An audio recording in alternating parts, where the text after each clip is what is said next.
It's time for this week's episode of Brandon Sports Talk, featuring in-depth interviews from those who are trending in the world of athletics. And now, here's the host of Brandon Sports Talk, Brandon Pate.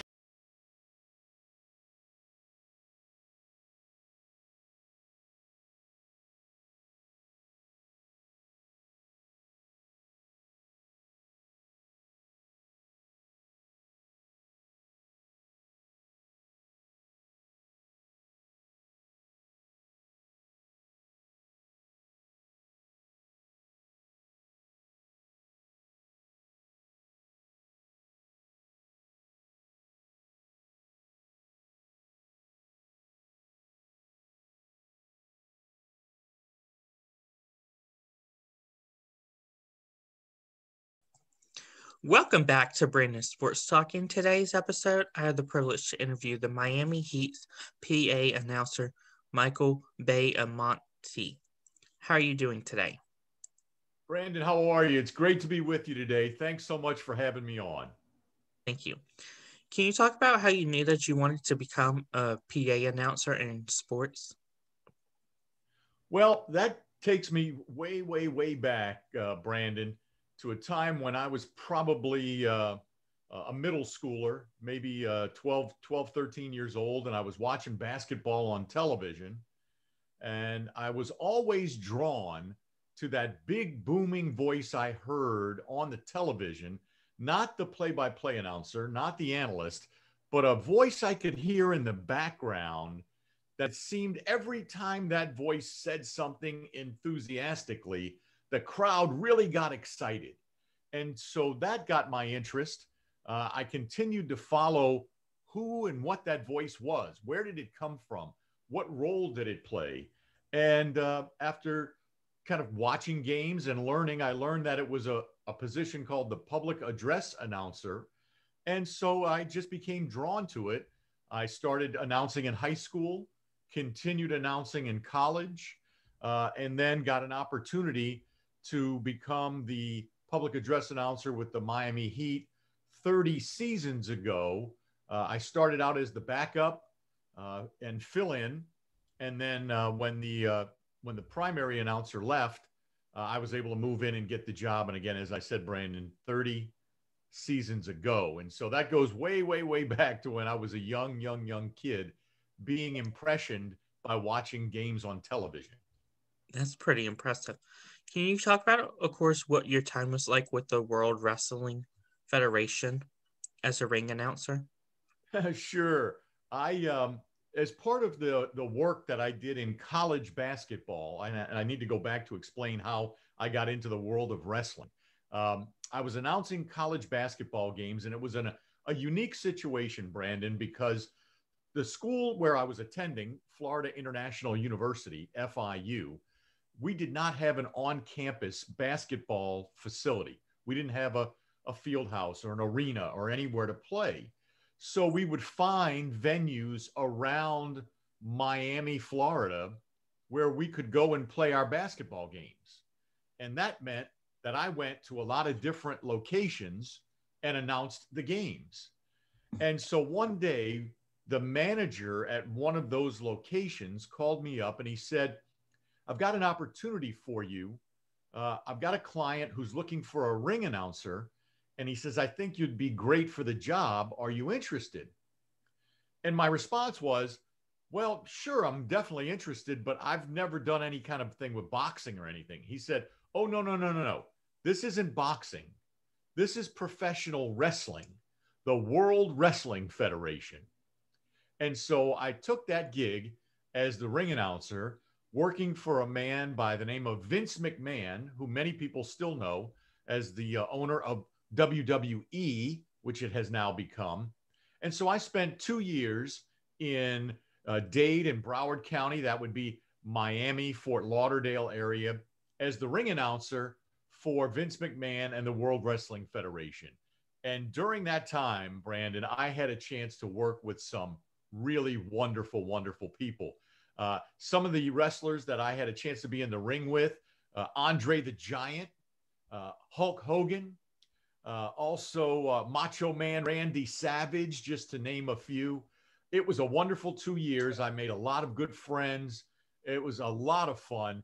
And really, Brandon, it was a job that gave me a lot of credibility because the World Wrestling Federation was a world known entity. And the fact that I could put them on my resume, that they hired me to work for them to handle a microphone, really gave me a lot of oomph in my resume. And I tell that to young announcers a lot. Make sure you build that resume to prove that you can be trusted with a microphone in your hand. That job helped me quite a lot. That's so amazing. What was your time like with the FAU basketball as the PA announcer? Right. So when I was a student at Florida International University, FIU, I auditioned for the job as the public address announcer for the men's basketball team, and I got it. So I spent my entire college career, and then afterwards, after I graduated, as the public address voice of the FIU men's basketball program. And when I was in college, that was really a lot of fun. A lot of my college buddies would come to the games and cheer the team on and cheer me on. And I got to watch a team grow from nothing. The first year that I started as a freshman was the first year that they ever had a men's basketball program. So I got to be a part of a program that grew from nothing into what is now a Division I program that continues to play and attracts thousands of fans every game. So that was a lot of fun doing that in as part of my college time. And then after I graduated, sticking with it and announcing games in the evening with my alma mater. That meant a lot. I saw that you were worked with NASCAR Race International as a race instructional for Homestead. Can you talk about that experience? Yeah, that was a really, really interesting experience, Brandon. I got a call from the folks at the Homestead Motor Speedway, and they said the NASCAR championships, the final race of the year where they crown the champion, was held at the Homestead Motor Speedway every single season.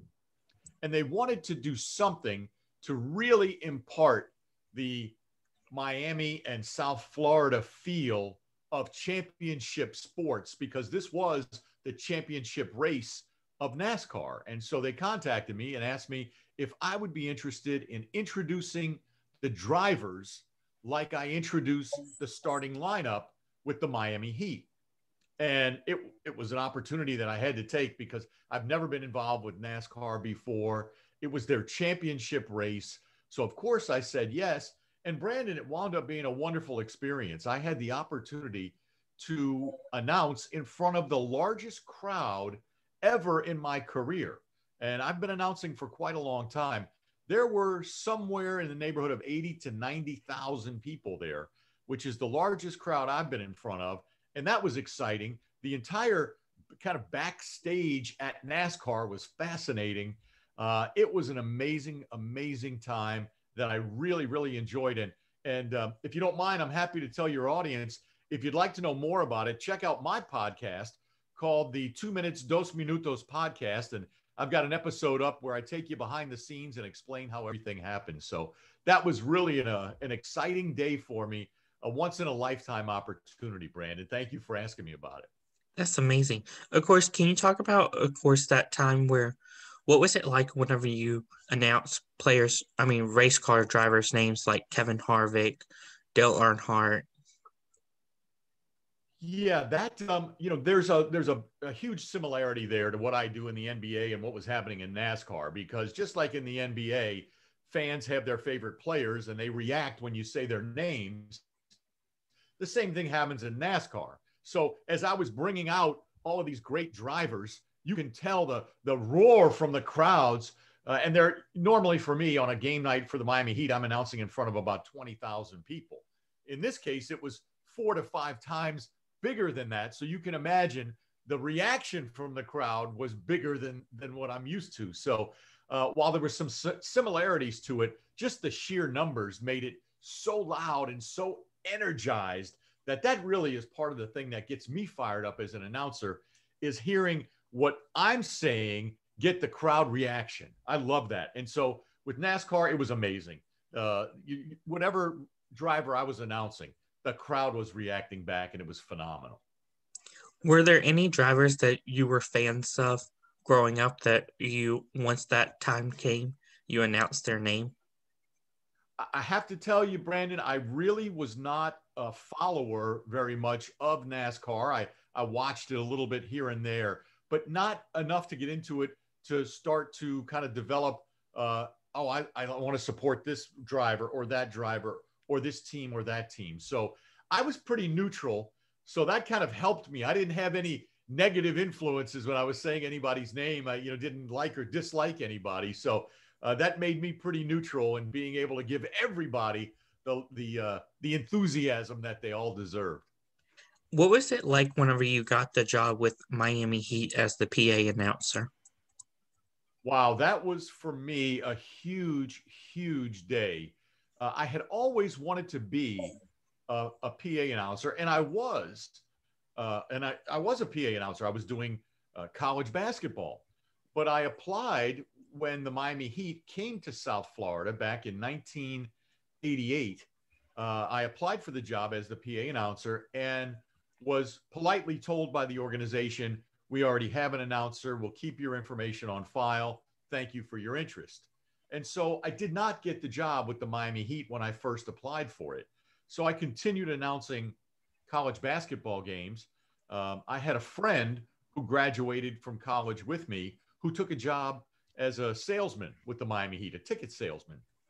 And he has since gone on to become the Spanish radio voice of the Miami Heat, Jose Pineda.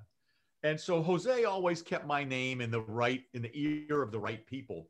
And one day, Brandon, I got a phone call from the Miami Heat asking if I could announce their game that night because their announcer was sick. And so I went down to the arena and I announced the game. And I got a call the next day, and I was asked by the organization if I would be willing to be the permanent backup announcer. So if anything happened to the primary guy, I'd be there. And I said, sure, I'd love to do that. I figured I'd get my foot in the door however I could, do whatever I could to help my cause and see how it played out. Well, that primary guy left the organization a year later to take over another business in California. And I was given the opportunity to audition once again, which I did. And I waited after the audition about 2 weeks until the phone call came in. It was the longest 2 weeks of my life, Brandon, I have to tell you. And then I got that phone call and was offered the job. And it was really, for me, feeling like I have reached the pinnacle of the career that I wanted. And so it was a feeling of just, I was so happy, so excited. And it's been a wonderful relationship. Clearly, since we've been together for 30 years, obviously something's gone right on both sides, and a lot has gone right. That's for sure. It was the greatest feeling ever. It's amazing. Of course, what is the typical game day like as a PA announcer? So a very, very common question. What do you do on game day? So on game day, I spend most of my time preparing, and I have a different type of preparation that I have to do. Number one, I review the roster of the visiting team. I know the roster of the Miami Heat, obviously with my eyes closed, but the rosters of the visiting team, I need to give a little bit more attention to. So I'll look at those rosters. I'll look at those names. And as any good announcer knows, sometimes a name can be difficult to say or pronounce.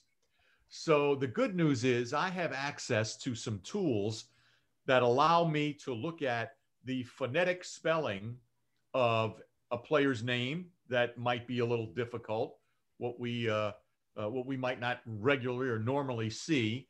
And secondarily, I have access to a website that another announcer put up that's phenomenal. It has every NBA player on a quick YouTube video actually saying his own name. So I can go to that reference guide and watch the player say his name himself to get a good idea on how to pronounce it. So between the team's pronunciation guide, the video reference that I can go to, I'm able to then make my notes on the rosters. So when it's game time and I'm looking at the visiting roster, I see exactly how to say that player's name. That's That's pretty. part of my prep. That's part of my preparation for the day. Secondly, and I think what is pretty interesting that not a lot of NBA fans would even consider or realize is that every game, from my standpoint, is scripted. So what do I mean by that? Well, we know the game certainly is not scripted. Every NBA game is different, and it just depends on what happens that night. But going into the game, I know very much so what's going to happen at the first time out of the first quarter, at the second time out of the first quarter, at the end of the first quarter, and so on and so forth. Each and every break during the game, something will be happening. In many of those cases, I'm involved in it. In some of them, I'm not. I'll give you an example. The first time out of the third quarter, my job is going to be to introduce the Miami Heat dancers who are going to perform on the court. So that's what I'll do. In the second time out of the first quarter, we're going to show a video of the Miami Heat players working in the community. So my role there might be as simple as check out Heat TV. So there are things that are scripted and planned ahead, Brandon, that it helps me to know what's going to come up each and every night. It also gives me a chance to read over ahead of time the different things that I'm going to be reading live to the fans at the American Airlines Arena. If I'm familiar with what I'm reading, it's going to sound more like I'm having a conversation with them rather than reading to them. And so that's part of my preparation as well. I arrive at the arena about an hour and a half before every game, and I get to my spot at the scorer's table an hour prior to tip-off. And from that point on, I'm working in pregame announcements, player introductions, and then we get into the game itself. So for a 7:30 game, I'll arrive at the arena at 6. Post-game, I have very little that I have to announce, and then I'll get home sometime around 11 p.m. So it's a full evening, but it's a great time each and every night. Of course, as the PA announcer, do you get the best seat in the house? You said that you sit on the court by the scoreboard table. That's right. It is the best seat in the house, without a doubt, Brandon. I am at the scorer's table right at center court. And to give you and your viewers and listeners an idea of why I think it's the best seat in the house, as I look directly across from me, the person sitting basically in my exact same seat, staring at me, is the owner of the Miami Heat. So if I have the equivalent seat of the owner of the team, that must be the best seat in the house, Brandon, don't you think? Yes. Of course, what was it like whenever you call and announce people's names like Jimmy Butler, Dwayne Wade, Chris Bosh, and LeBron James whenever he was there?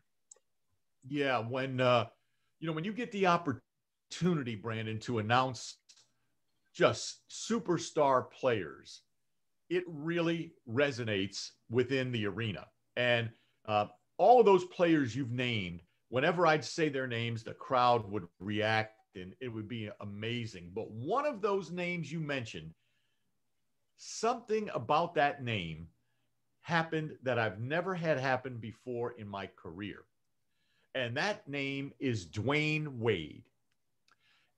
Every single time I uttered the name Dwayne Wade, regardless of what it was, as long as it was something positive and not like I was saying that he committed a foul, but as long as it was something positive, introducing him as a starter, introducing him in the game off the bench, announcing him at the free throw line, saying he's been replaced by another player and he's coming out of the game. Every single time I said, Dwayne Wade, the crowd reacted unlike anything I've ever heard before. And as I said, it didn't matter what I was saying. It could be something as simple as at the line, shooting 2 free throws, Dwayne Wade, and the crowd would go bananas. That is amazing. I've never had that happen that much across so many different things with any other player than Dwayne Wade, the greatest player in the history of the Miami Heat franchise. That's so amazing.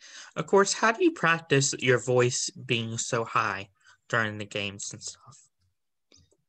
So it's a little bit of it is natural. I have always had the ability to project my voice in a way that it is full and loud, but not overbearingly screaming.